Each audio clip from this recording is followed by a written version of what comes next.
never changes. Most of you folks probably already know about Fallout, but those who don't, I'll give you some strict basics. Fallout 3 is an action role-playing game developed by Bethesda Game Studios. It was released October 2008 for Microsoft Windows, PlayStation 3 and Xbox 360. Game won several Game of the Year awards and is considered one of the best video games of all time. Excuse me for a second, I need some coffee. The year is 2277, the capital wasteland, a place that once was Washington DC. Long gone are most of the buildings, some still remain. People are surviving in small communities all across the place. Some live in River City, old abandoned ship. Others have built their home around a bomb. Some live in train station, some in old houses, and so on. The list goes on and on. The fact is that no matter fact, people are still walking even if the life is not as it once was. Ruins of DC provide nice open setting for the game, and the world is a grim, dark place to live. While you mostly encounter fellow humans inside cities, some wander outside too. Most of them are hostile and try to kill you.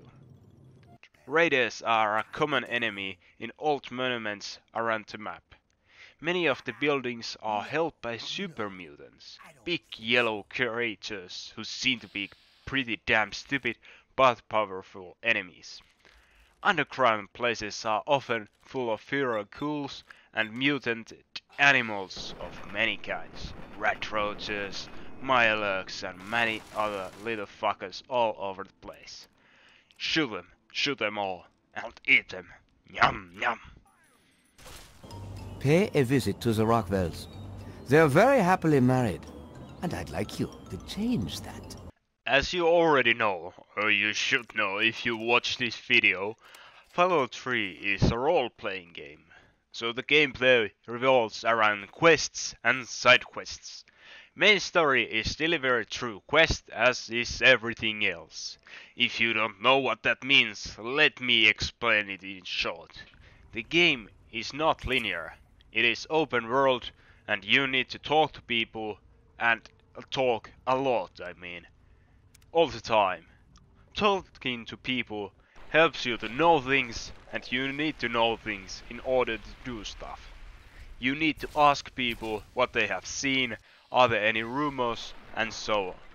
Everything isn't handed to you straight, but you need to work on a lot of things. It's not that kind of bar, stranger.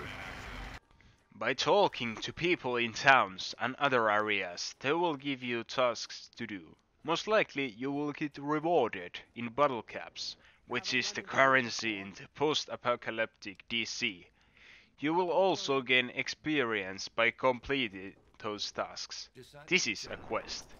Main quests are tasks that need to be completed so that the story can go onwards. Side quests are other tasks that usually don't affect the main storyline. Knock knock. Noah. Know a place where I can get some food? Gee, thanks. I have to admit most of them aren't really funny. At least not ha-ha funny. Your choices affect the game. Most quests can be completed in different ways. Need to get rid of someone? Why kill him if you can convince the guy who ordered to kill that you killed him, even if you did not. Your skills affect a game a lot. There are tons of different playstyles. I'll give you some basic examples. You can opt to be a thief kind of character, where you steal things for your own good. Maybe you don't want to shoot things. You can steal too, quite a bit. And if your character is intellect enough, talking may be an option too, avoiding casualties. It's all up to you. By doing different things, you can gain bad karma or good karma. This will affect how people talk to you, your prices on stores and so on. If you play a character that steals, you will gain bad karma. That means that bad characters on the wasteland will have more respect for you. Good people may despise you and this can affect the game bits. Rescue some slaves from slavers and you will gain good karma and so on. Not going to explain it more deeply, but it is a nice addition to the game. Game is mostly first-person shooter, at least that is how I like to play in firefights. But you can also use your scroll wheel to change your camera to third person and zoom outwards if you so desire. I usually use both third person when I go outside or travel, but in combat I use the first person camera to be in easily control. If you are used to modern shooter games, the combat can feel a bit clunky in the beginning, but I got used to it pretty soon. There are no iron sights, you only zoom in a bit. Apart from the normal shooting combat, Fallout is known for Voltec Assisted Targeting System, VATS for short. As the name says pretty clearly, it is a screen which helps you shoot at things. Upon entering that screen, the game is paused and you can select who you are targeting and which body part. VATS then tells you how big chance of hitting you have, and when you have targeted, it will automatically shoot for you.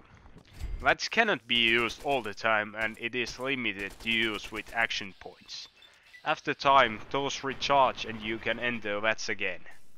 VATS helps you to take shots that you might not be able to take otherwise and so on. Weapons can also break over time and need repairs. Repairing them adds damage bonus or accuracy and condition.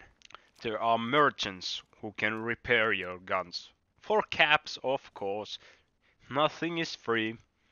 There is high selection of weapons from basic assault rifles to a nuke shooting launcher, among other things. Miniguns, flame launchers. There are plenty of playstyles for everyone. And melee weapons, of course.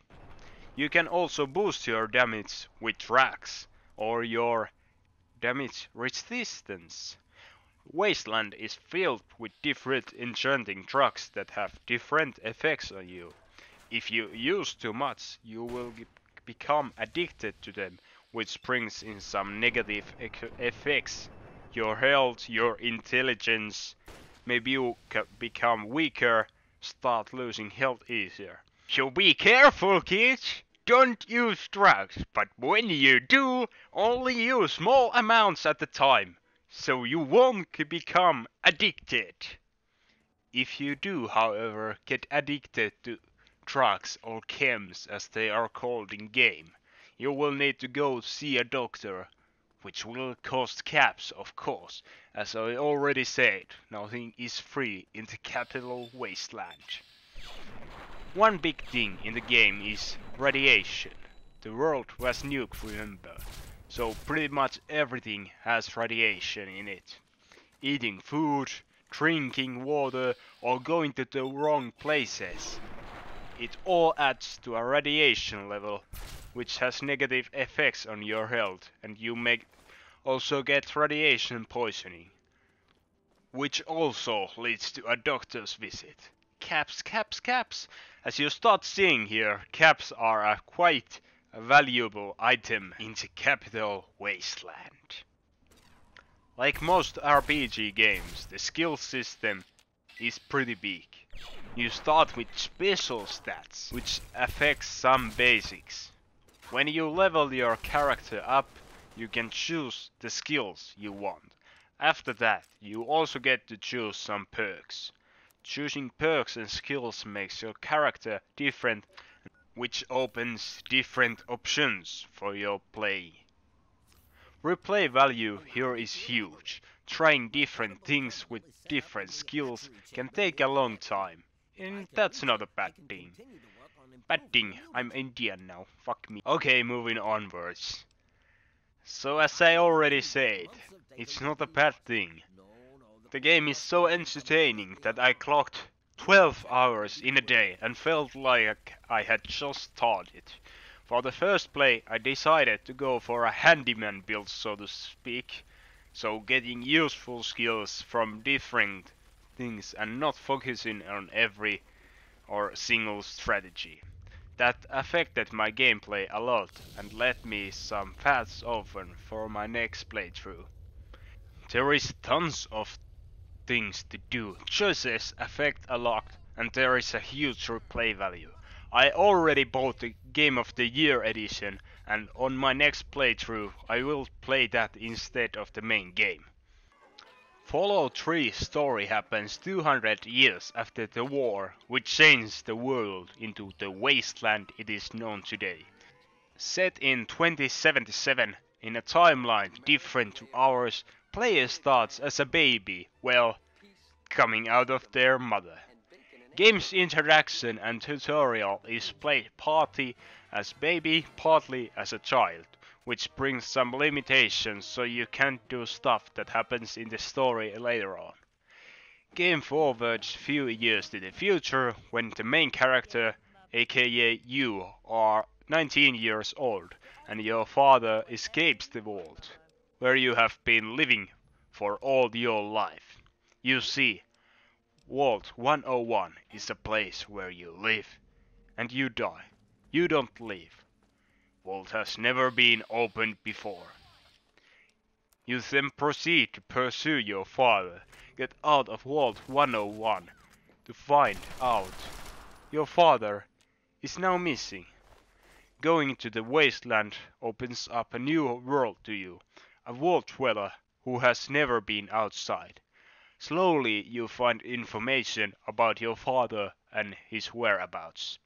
Your father is trying to continue a project that he started 20 years ago, purifying all water, making it clean, fresh and bringing life back to the wasteland.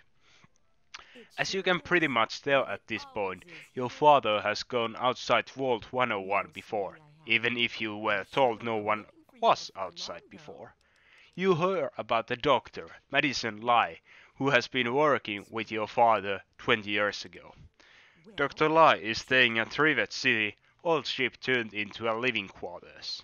Making your way to Dr. Lee, you hear rumors about the Enclave, the government so to speak. As you finally get to Dr. Lee, she tells you that your father has actually been there not so long ago. You find out that he has been looking for a geek, missing part of the father purifier. And so begins your journey to find geek, find your father, and well, get the water purifier to work.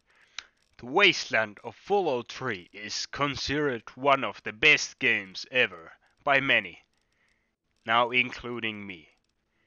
When I say it, one of the best games, you might also already guess how I rate it. I rate it 10 out of 10.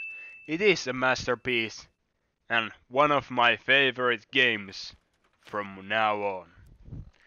Anyway, this was Master Indigo, another review, trying to do this now. And I'll see you in my next video. Goodbye. See you next time.